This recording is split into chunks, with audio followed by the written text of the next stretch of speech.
Hello friends, in the video reorganization of states பத்தி பார்ப்போம். Previous videoல வந்து பார்த்தீங்கன்னா evolution of states and union territories பார்த்தோம். ஸோ அதில் வந்து பார்த்தீங்கன்னா ஆந்திர பிரதேஷ் தான் வந்து பார்த்தீங்கன்னா ஃபஸ்ட்டு ஸ்டேட். ஓகேங்களா? எதுக்கு பார்த்தீங்கன்னா லிங்குவிஸ்டிக் பேசிஸில் ஃபஸ்ட்டு 1953 அப்போ தான் பிரித்தாங்க. அதுக்கப்புறமா திருப்பியும் பார்த்தீங்கன்னா நிறைய ஸ்டேட்ஸ் டிமாண்ட் பண்ணனால அதுக்கப்புறமா பேஸ்ட் ஆன் த லாங்குவேஜில் நிறைய ஸ்டேட்ஸை பிரித்தாங்க. 14 ஸ்டேட்ஸ் அப்புறம் 6 யூனியன் டெரிட்டரிஸ் அதில் பிரிச்சிருந்தாங்க. மற்ற ஸ்டேட்ஸ்லாம் எப்போ வந்து ஃபார்ம் பண்ணாங்க அப்படிங்கிறது பார்ப்போம். ஸோ 1956 வந்து பார்த்தீங்கன்னா கேரளா அண்டு கர்நாடகா ஃபார்ம் பண்ணியிருக்காங்க.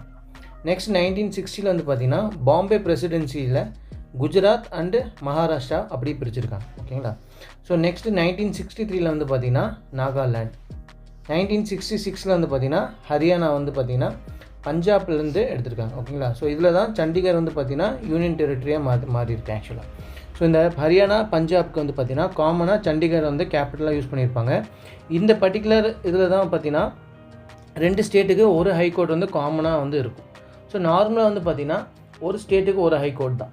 ஆனால் மேபி டியூ டு சம் ரீசன்னால் 2 ஸ்டேட்டுக்கு ஒரு ஹைகோர்ட் இருக்கலாம். ஆனால் ஒரு ஸ்டேட்டுக்குள்ளே 2 ஹைகோர்ட் இருக்கக்கூடாது. இப்போ ஃபார் எக்ஸாம்பிள் தமிழ்நாட்டில் மதுரையில் இருக்கிறது வந்து பார்த்திங்கன்னா it's a branch of Madras high court. அது வந்து 2வது ஹைகோர்ட் கிடையாது ஆக்சுவலாக. ஓகேங்களா? ஸோ ஒரு ஸ்டேட்டுக்குள்ளே ஒரு ஹைகோர்ட் தான் இருக்க முடியும்.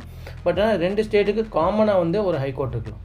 இப்போது 2014 வந்து பார்த்திங்கன்னா தெலுங்கானா வந்து ஆந்திராவிலேருந்து தெலுங்கானா பிரித்தாங்க. அப்போது ஹைதராபாத்தில் இருக்க ஹைகோர்ட் வந்து 10 இயர்ஸ் காமனாக அவங்க அங்கே யூஸ் பண்ணிகிட்டு இருந்தாங்க.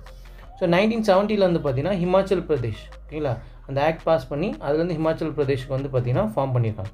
So 1970 Himachal Pradesh act pass பண்ணியிருக்காங்க.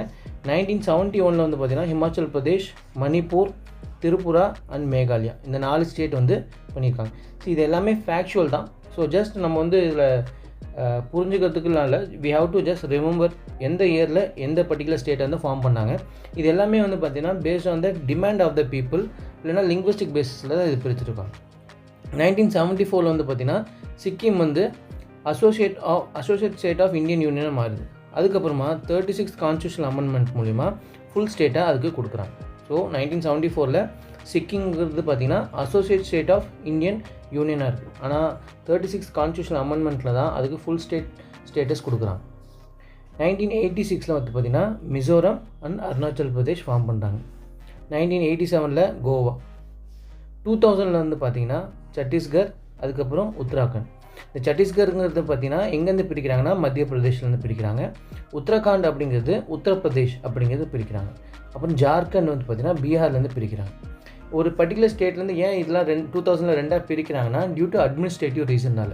ஸோ அங்கே பாப்புலேஷன் அதிகமாகுது. ஸோ அப்போ வந்து அட்மினிஸ்ட்ரேட்டிவ் ரீசன் வந்து ப்ராப்பராக மேனேஜ் பண்ண முடியாதனால 2 ஸ்டேட்டாக பிரிக்கும்போது அது எஃபிஷியண்ட்டாக ஒர்க் பண்ணலாம் அப்படிங்கிறதுனால பண்ணுறாங்க. அப்புறமா ஃபைனலாக வந்து பார்த்திங்கன்னா 2014 தெலுங்கானாவும் பிரிக்கிறாங்க. எங்கேருந்து பிரிக்கிறாங்கன்னா ஏபிலேருந்து பிரிக்கிறாங்க.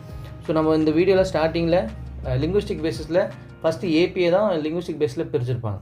அப்புறம் இப்போதைக்கு ஃபைனலாக வந்து பார்த்திங்கன்னா திருப்பியும் தெலுங்கானா அப்படிங்கிறது வந்திருக்கு. ஸோ இதுவுமே பார்த்திங்கன்னா ஏபிலேருந்து ஒரு பர்டிகுலர் ஸ்டேட் ஃபார்ம் பண்ணியிருக்காங்க. ஸோ அதுதான் தெலுங்கானா அப்படிங்கிறது. ஸோ ஒரு சர்க்கிள் மாதிரி நம்ம இப்போ வரைக்கும் வந்திருக்கோம். மேபி இன்னும் கொஞ்சம் பாப்புலேஷன் அதிகமாகும் போது மேபி ஸ்டேட்ஸை பிரிக்கிறதுக்கு வாய்ப்பு இருக்குது. யூனியன் டெரிட்டரிஸ் மற்ற விஷயங்கள்லாம் சேஞ்ச் ஆகிறதுக்கு வாய்ப்பு இருக்குது. ஸோ 2019 நடந்த விஷயம் உங்களுக்கு தெரியும். அதாவது என்னென்னா ஜம்மு அண்ட் காஷ்மீர் அப்படிங்கிறது ஒரு ஸ்பெஷல் ஸ்டேட்டஸான ஸ்டேட்டை வந்து 2ஆக பிரிச்சிருக்காங்க யூனியன் டெரிட்டரியாக. ஸோ அதுக்கு நிறைய ரீசன்ஸ் இருக்குது. ஸோ ஸ்டேட்டை வந்து 2 யூனியன் டெரிட்டரியாக அதெல்லாம் மாற்றிருப்பாங்க. அது வந்து அட்மினிஸ்ட்ரேட்டிவ் ரீசன்னால தான். ஸோ இதோட இந்த வீடியோ முடியுது. ஸோ எப்படி வந்து ரீஆர்கனைசேஷன் ஆஃப் ஸ்டேட்ஸ் அப்படி நடந்திருக்குன்னு பார்த்தோம் இந்த வீடியோவில். ஸோ ஹோப்ஃபுல்லி உங்களுக்கு இது அண்டர்ஸ்டாண்ட் ஆயிருக்கும்னு நினைக்கிறேன். வீடியோ பிடிச்சிருந்துச்சுன்னா லைக் பண்ணுங்கள், சப்ஸ்கிரைப் பண்ணுங்கள். வீடியோ பிடிச்சிருந்துச்சுன்னா ஃப்ரெண்ட்ஸுக்கு ஷேர் பண்ணுங்கள். தேங்க்யூ.